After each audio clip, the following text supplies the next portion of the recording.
खुदावंद यीशु मसीह के बरकत और जलाल नाम में 5 तारीख उसके ख़ानदान की तरफ से और काशिश पाकिस्तान की जानब से आप सबको बहुत बहुत सलाम कबूल हो। हम हर वक्त आपके लिए दुआ करते हैं कि खुदावंद आपको बरकत दे, ईमान में मजबूत करे, रूहानी तौर पर तरोताज़ा रखे और बड़ी कसरत से अपने जलाल के लिए और अपनी बादशाही की तरक्की के लिए इस्तेमाल करे। मसीह खुदावंद मेरे अज़ीज़ बहनों और भाइयों, जैसा कि आप सबको पता है कि हम काशिश पाकिस्तान की जानब से हैं और मैं काशिश पाकिस्तान का पादरी साहब हूँ। और इस वक्त जो है हम चाहते हैं कि आप लोग यीशु मसीह की आमद-ए-सानी के लिए तैयार रहें, ताकि जब वो आए तो आपसे कहे कि आओ मेरे बाप के मुबारक लोगों, तुम्हारे लिए बहुत सारे महल जो है, बहुत सारे मैंशन जो है तैयार हैं, आओ मेरे साथ रहो और मेरी बादशाही में हमेशा मेरे साथ रफ़ाकत रखो। वहाँ पे अमन होगा, वहाँ पे सुख होगा और किसी किस्म की कोई दुख और परेशानी नहीं होगी और आप नए यरूशलेम में दाखिल होंगे, जहाँ पे आपको खुदा और उसका बेटा हर वक्त जो है वो मिलेगा। तो आज का पैगाम जो है वो मुकाशफा की किताब से लिया गया है और आज के पैगाम का अन्वान है 7 मोहरों से बंद किताब और खुदा का बर्रा। ये मुकाशफा की किताब उसका 5वां बाब उसकी पहली आयत से लेकर 14 आयत तक लिया गया है। मैं आपसे दरख्वास्त करूंगा कि आप इस हवाले को खुद पढ़ें, क्योंकि जब आप खुद पढ़ेंगे तो आपको ज़्यादा समझ आएगी।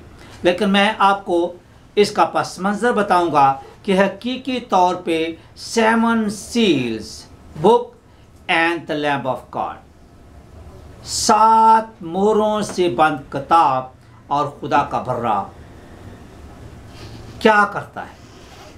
मेरे सिस्टम मुकाशफा की किताब के बारे में थोड़ा सा आपको बताना चाहता हूँ, क्योंकि बहुत सारे लोग ऐसे हैं जो मुकाशफा की किताब को पढ़ने से, उसको समझने से डरते हैं। बहुत सारे लोगों का ऐसा रवैया है जो उनके शक को मैं दूर करना चाहता हूँ कि वो कहते हैं कि यहाँ पे जो इस्तारे इस्तेमाल किए गए हैं, बहुत सारी तशबीहात जो है वो इस्तेमाल की गई हैं, क्योंकि उस दौर में बहुत सारी इज़हार-ए-सानियाँ थी। चर्च को बहुत ज़्यादा सताया जाता था, मसीहों को बहुत ज़्यादा दुख दिया जाता था और इसलिए वो खुले तौर पर इजहार नहीं कर सकते थे कि मैं मसीही हूँ। क्योंकि एक मसीह अगर दूसरे को मिलता है तो वो ये नहीं कह सकता कि आज के दौर में जैसे कहते हैं कि मैं भी मसीह हूँ, आप भी मसीह हैं, नहीं, बल्कि वो मछली का निशान ज़मीन पर बनाते थे और अगर दूसरे मसीह ने भी मछली का निशान बनाया तो इसका मतलब है वो भी मसीह है और मैं भी, और फिर वो एक दूसरे के साथ बातचीत कर सकते थे और साथ ही साथ जो है वो ज़मीन दोस्त कब्रस्तानों में जाकर खुदा के कलाम के मुताबिक वहाँ पे वर्शिप करते थे।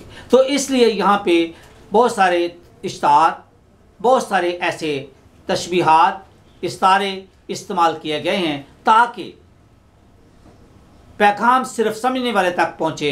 और हम आपके लिए इन भेदों को खोल रहे हैं ताकि आप 2021 में जो है अंधेरे में ना रहें, बल्कि आप इन भेदों को समझ सकें जो हमारे निजात के लिए और ईमान में मजबूती के लिए और हमारी आक़िबत को संवारने के लिए बहुत ज़्यादा ज़रूरी हैं।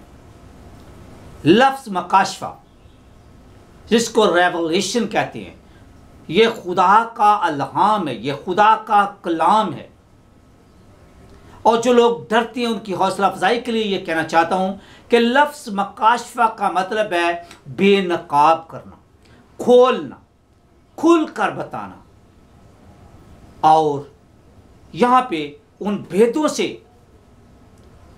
पर्दा हटाया जाता है जो हमारी रोज़मर्रा ज़िंदगी में हमारी ईमान में मजबूती के लिए, हमें आमद-ए-सानी के लिए तैयार करने के लिए और कलीसिया की तरक्की के लिए बहुत ज़्यादा ज़रूरी हैं। और अगर आप मुकाशफे की किताब उसका 3रा बाब उसका पहला बाब उसकी 3री आयत को पढ़ें, पहला बाब उसकी 3री आयत को पढ़ें तो वहाँ पर लिखा है, इस नबूवत की किताब के पढ़ने वाला, इसके सुनने वाला और इस पर अमल करने वाला मुबारक है। तो कैसे ये किताब जादू हो सकती है, कैसे ये किताब जो है वो डरावनी हो सकती है? क्योंकि खुदा का कलाम बयान करता है कि ये किताब जो खुदावन ने दी है और इसको बाइबल मुक़द्दस में शामिल किया गया है, ये इसके पढ़ने वाला, इसके सुनने वाला और इस पर अमल करने वाले मुबारक हैं।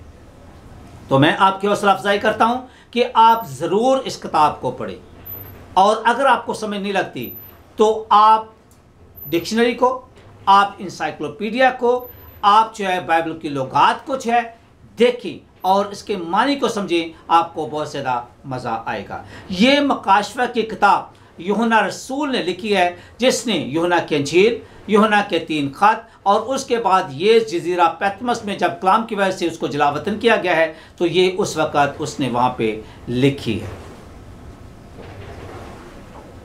और लिखने का मतलब ये है कि कलीसिया को यीशु मसीह की आमद सानी के लिए तैयार किया जाए, क्योंकि दुल्हा आ रहा है और कलीसिया उसकी दुल्हन है, और दुल्हन जो है वो दुल्हा के आने से पहले तैयार रहती है ताकि जब दुल्हा आए तो उसको ले जाए। और यहाँ पे आमद सानी से पहले एक बहुत बड़ी चीज़ होने वाली है जिसको हम कहते हैं कि रैप्चर।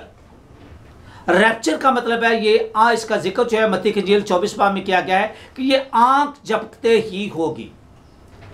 तो जो लोग तैयार हैं, रूहानी तौर पे तैयार हैं, कलाम के मुताबिक ज़िंदगी बसर करते हैं, ईमान में मजबूत हैं, यीशु मसीह को उन्होंने नजात हिंदा मान लिया, तस्लीम किया, कर लिया है, और उन्होंने अपने जामे जो है, अपने लिबास जो है वो यीशु मसीह के खून से धो लिए हैं, वो उसके साथ हवा में उड़कर उसका इस्तकबाल करेंगे और वो उसके साथ होंगे और वो आने वाली 7 साला मुसीबतों से बच जाएंगे।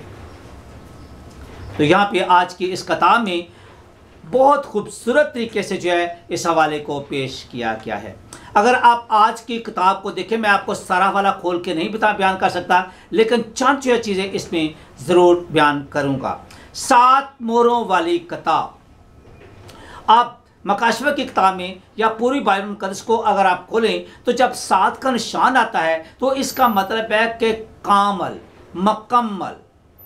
खुदा ने 6 दिन काम किया और 7वें दिन उसने आराम किया और उसको सब ठहराया। हमें हुक्म दिया 10 कहा में कि 6 दिन काम करो और 7वें दिन आराम करो। और जो सबैटिकल है उसमें 6 साल लोग काम करते हैं और 7वें साल आराम करते हैं। और यही बनी इसराइल में प्रैक्टिस की जाती थी कि 6 साल वो ज़मीन को जो है तैयार करते थे और उसके 7वें साल जो है वो ज़मीन को खुला छोड़ देते ताकि गरीब, यतीम, लावारिस लोग जो हैं वहाँ पे आके खाएं। मकाशवा की किताब में 7 का लफ्ज़ जो है 7 मोहरें हैं, 7 जो है उसमें लैंप का जिक्र किया गया है, उसके अलावा जो है 7 प्यालों का जिक्र किया गया है, 7 मोरों का जिक्र किया गया है, 7 घोड़ों का जिक्र किया गया है और बहुत सारी ऐसी चीज़ों का 7 जो है 7 चीज़ों का जिक्र किया गया है। और इसका मतलब है कि कामल। अब ये किताब जो है वह 7 मोहरों से बंद की गई। इसका मतलब है ये मुकम्मल तौर पे सील है।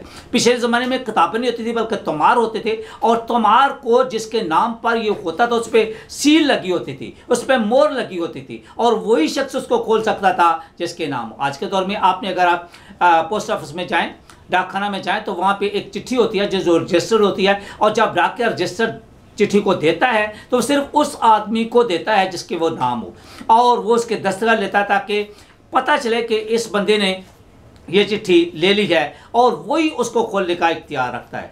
अब यहाँ पे खुदा जो है वह अपने तख्त पर बैठा हुआ है, 24 बुजुर्ग जो हैं उसके सामने हैं। ये 24 बुजुर्ग कौन हैं? ये 12 शागिर्द हैं और उसके साथ 12 कबीलों के 12 सरदार हैं, और उनके साथ साथ जो है वो बहुत सारे फरिश्ते हैं और 4 जानदार भी हैं। अब इस किताब को जो है वो खोलना चाहते हैं, वो देखना चाहते हैं कि इस किताब में क्या है। आप भी शायद इस किताब को देखना चाहते हैं, खोलना चाहते हैं, क्योंकि दानियल की किताब 12 बाब में लिखा हुआ है कि इस किताब को बंद रहने दे, इसको मत खोल। लेकिन यहाँ पे जो है वो खोलना चाहते हैं। और मकाशवी किताब 22 बाब को अगर आप देखें तो वहाँ पे कहता है कि इस किताब को खुला रहने दे, सबको बयान कर, सबको बता कि इस किताब में क्या लिखा हुआ है, ताकि लोग जो है इस किताब को जाने, लोग इस किताब को समझें, लोग इस किताब पर अमल करें, लोग इस किताब को समझ कर जो है अपनी ज़िंदगी में अपनाएं और अपनी आक़िबत को संवार जाएं। अब वो इस किताब को खोलना चाहते हैं और वो ढूंढते हैं कि कोई ऐसा शख्स मिल जाए जो इस किताब को खोले, लेकिन उनको ज़मीन पर कोई ऐसा शख्स नहीं मिलता। वो रोते हैं, वो चीखते हैं, वो पुकारते हैं, वो ढूंढते हैं कि कोई ऐसा उनको शख्स जो है वो मिल जाए। बड़े परेशान हैं और इस परेशानी की आलम में उनको खुदा का बर्रा यीशु अल मसीह, जिसको यहूदा का बब्बर शेर कहा जाता है, जिसको यहूदा का शेर कहा जाता है, और जो खुदावंदों का खुदा और lords of the lords and the king of king है, वो यीशु अल मसीह है, जो माल की किताब 4 बाब उसकी 12 में लिखा है कि ज़मीन पर कोई दूसरा नाम नहीं बख्शा गया जिसके वसीला से हम नजात पाएं, सिर्फ यीशु अल मसीह है जो कहता है कि मैं राह, हक और ज़िंदगी हूँ। उसके बंद किए हुए को खोल नहीं सकता और खोले हुए को कोई बंद नहीं कर सकता। उसके पास ज़िंदगी देने का इख्तियार है और ज़िंदगी लेने का भी इख्तियार है। वो इस किताब को आकर खोलता है और उसकी इज्जत और तज़ीम को आप यहाँ पे देख सकते हैं कि वो जब इस किताब को खोलता है तो 24 बुजुर्ग जो हैं वो झुककर उसको सजदा करते हैं। मेरे अज़ीज़ों, इस किताब में क्या लिखा हुआ है?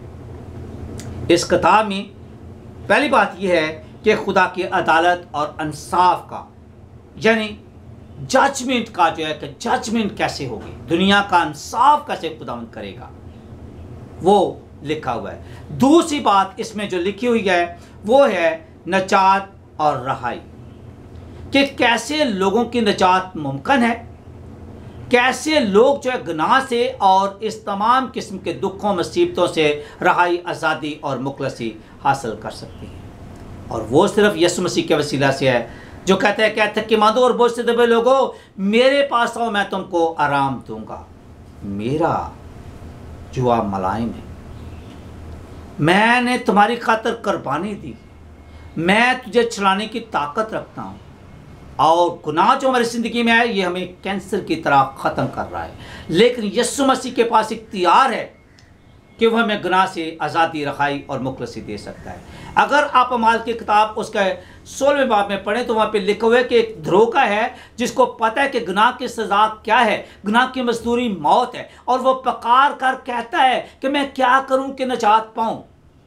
तो शागिर्द कहते हैं कि यीशु मसीह पर ईमान ला तो तू और तेरा घराना निजात पाएगा। अब वही यीशु मसीह कहता है कि गुनाह की मजदूरी तो मौत है। बिल्कुल सही है, क्योंकि खुदा पाक है और हम ऐसा नहीं कर सकते। गुनाह की मजदूरी तो मौत है, लेकिन गुनाह की माफ़ी और हमेशा की ज़िंदगी का तोहफा यीशु मसीह के वसीला है। और वो यीशु मसीह आपको दावत देता है, वो किसी के हलाक नहीं चाहता, बल्कि चाहता है कि सबकी तौबा तक नौबत पहुँचे। और वो आपको कह रहा है कि आज ही कबूलियत का वक़्त है और आज ही निजात का दिन है। दरवाज़ा खुला है और यीशु मसीह आपके दिल के दरवाजे पर दस्तक दे रहा है।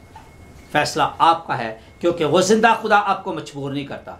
अगर आप ज़िंदगी पाना चाहते हैं, अगर आप गुनाहों की मग़फ़िरत हासिल करना चाहते हैं, अगर आप जो है उसके साथ हमेशा की बादशाही में दाखिल होना चाहते हैं, तो ज़रूरत इस बात की है कि आप ईमान के कदम को उठाएं, आप उसको आगे बढ़कर नजात देता कबूल करें। क्योंकि खुदावंद के कलाम में लिखा हुआ है कि अगर तू अपने मुंह से इकरार करे और दिल से ईमान लाए कि यीशु मसीह नजात देता है और मेरे गुनाहों की खातिर मर गया है, तो तू नजात पाएगा। मेरे अज़ीज़ों, आप यहाँ पे तख्त पर बैठा हुआ कौन है? ये दूसरा सवाल है। ये खुदा बाप है, जो आसमान और ज़मीन का खालिक और मालिक है, जो अपनी मुट्ठी खोलता है और हर जानदार की ज़रूरत को पूरा करता है, जो थके मादे को जोर बख्शता है। और वो खुदा का बर्रा यीशु अल मसीह उसके हाथ से जो है वो उस किताब को ले लेता है। और अगर आप इस किताब को पढ़ें तो इस किताब में लिखा है कि यीशु मसीह जो है वो ही निजात देता है। उसकी बादशाही अब्दुल्लाबाद तक कायम रहेगी, उसकी बादशाही थरथराने की नहीं है, और उसकी बादशाही में सुख, चैन, आराम और आरामी होगा। अब यहाँ पे नेक्स्ट क्वेश्चन जो हमारा आता है कि 24 बुजुर्ग जो है ये कौन है? मैंने पहले भी आपको बता दिया है कि ये इस्राएल के 12 कबीले हैं और 12 कबीलों के सरदार हैं। और यहाँ पे जो है 12 यीशु मसीह के शागिर्द हैं वो भी यीशु मसीह के साथ मिलकर जो है उसकी बादशाही में नई यरूशलेम में हुक्मरानी करेंगे। ये वो बैठे हुए हैं। और उसके साथ साथ जो है हम 4 जानदार और 24 बुजुर्ग को भी देखते हैं। 4 जानदार क्या है? ये खुदा की तस्वीर को, या खुदा के बर्रे को जो है वो पेश करती है। और पहली बात है कि पहला जानवर जो है, पहला जानदार जो है, उसका चेहरा जो है वो इंसान की तरह है, यानी मैन। ये ह्यूमैनिटी को पेश करता है, इंसानियत को पेश करता है, क्योंकि इंसान का लफ्ज़ जो है वो उनसे निकला है। और इसलिए खुदा ने इंसान को बनाया ताकि उसके साथ मोहब्बत कर सके। और खुदा ने अपनी मोहब्बत को ज़ाहिर किया है, क्योंकि वो मोहब्बत है। और वो कहता है कि मैंने दुनिया से ऐसा प्यार किया कि उसको अपने इकलौता बेटा बख्श दिया, ताकि जो कोई उस पर ईमान लाए हलाक न हो बल्कि हमेशा की ज़िंदगी पाए। और ये वही मोहब्बत है कि जब हम गुनाहगार थे, यीशु मसीह हमारे गुनाहों की खातिर मर गया और उसने सलीब पर हमें माफ़ करके अपनी मोहब्बत को ज़ाहिर किया है। हमारा रवैया कैसा है? ये इंसान की पिक्चर को पेश करते हैं कि खुदा जो है वो यीशु मसीह की तरह, वो यीशु मसीह, वो कुली तौर पर खुदा है और कुली तौर पर इंसान है। और इंसान की मोहब्बत की खातिर, इंसान की निजात की खातिर वो इंसान बन गया ताकि हमारे दुखों को समझ सके। और वो हमारे साथ है, वो कलाच बल के बता यकसा है। तो दूसरी तस्वीर जो है वो है शेर बब्बर की। शेर बब्बर जो है वो वाइल्ड जानवर है। ये एनिमल है, ऐसा जानदार है जो जंगल में रहता है और ताकत के बलबूते पर रहता है, अपने शिकार को मार कर खाता है। ये मरा हुआ मुर्दार नहीं खाता। इसकी खूबी है कि ये अपने शिकार को मार कर और यीशु मसीह ने अपने खून से हमें खरीद लिया है, अपनी कुर्बानी देकर, हमारे गुनाहों का कफारा देकर उसने हमें बचाया है। और वो एक दलेर शेर की तरह है, इसलिए उसको यहूदा का बब्बर शेर कहा गया है। ये लाइन की पिक्चर को पेश करता है जो कि एक वाइल्ड एनिमल है। और उसके बाद तीसरा जो है वो है ऑक्स, यानी बैल। बैल जो है ये आमतौर पे बोझ उठाता है और यीशु मसीह में बुला रहा है, कह रहा है क्या थकेमंद और बोझ से दबे लोगों मेरे पास आओ, मैं तुमको आराम दूंगा। और यूहन्ना की इंजील पहला बाब 29 में लिखा हो, देखो खुदा का बर्रा जो जहान के गुनाहों को उठा ले जाता है। और हिब्रू अब्रानियों का खात जो है, यह पकड़ का खात जो अब्रानियों के नाम है, उसका 10वां बाब उसकी 10 से लेकर 12 तक पढ़े तो लिखा है कि एक ही बार यीशु मसीह ने हमारे गुनाहों की खातिर अपनी कुर्बानी दे दी। उसने एक ही बार जो है हमारी खातिर जो है वो कुदस कदास में, यानी होली ऑफ होली में दाखिल हो गया और खुदा और इंसान के दरमियान जो दीवार थी, जो पर्दा था, जो गुनाह था, उसको ख़त्म कर दिया और खुदा और मिलाप कर दिया, हमें खुदा से मिला दिया। अब हम डायरेक्ट खुदा के पास जाके उसके हजूरी में अपनी दरख्वास्तों को पेश कर सकती हैं, उसके साथ बातचीत कर सकती हैं और हत्ता कि उसको अपना बाप क्या कर पुकार सकते हैं। और आखिरी है कि उक्काब। मेरे चीज़ों, ये ईगल है। अगर आप जिसाया का खात उसका 40 बाब उसकी 30 और 31 आयत को पढ़े तो वहाँ पे लिखा हुआ है कि वो अपने मानने वालों को ऐसा जोर बख्शेगा कि वो हरन की मानत दौड़ेंगे और अक्काब की मानत उड़ेंगे। अक्काब एक ऐसा परिंदा है जो 10,000 फुट की बुलंदी तक जा सकता है और सिर्फ वही ऐसा परिंदा है जो परिंदों का बादशाह है और अपने शिकार को 2 किलोमीटर की दूरी से देख सकता है। वो उस पर हमला करता है और उसको पकड़ लेता है। और ये खुदा की नज़र को पेश करता है कि खुदा सब कुछ देख सकता है। और यहाँ पे ये कहा गया कि खुदावंद हमारा उठना बैठना चलना फिरना सब कुछ जानता है, क्योंकि उसने हमें आगे पीछे से घेर लिया है। तो वो शख्स ज़्यादा बेहतर जानता है कि हमें कौन सी चीज़ों की ज़रूरत है। इस वक्त वो हमें दावत दे रहा है और कह रहा है कि यही कबूलियत का वक़्त है और यही निजात का दिन है। मेरे अज़ीज़ों, खुदावंद का कलाम हम तक पहुँच रहा है। आए इस मौका को ज़ाया ना करें। आज जो खुदावंद ने इस कलाम के भेदों को हम तक खोला है, हम पर आश्कारा किया है, हम भी खुदावंद के कलाम को पढ़ें, इस पर अमल करें और अपनी आने वाली ज़िंदगी को संवार लें, ताकि जब यीशु मसीह आए तो हम उसके आमदसानी के लिए तैयार रहें और हम हवा में उड़कर उसका इस्तकबाल करें। मेरी दुआ है कि खुदावंद आपको बरकत दे, ईमान में मजबूत करे और अपने जलाल के लिए कसरत से इस्तेमाल करता रहे। आमीन।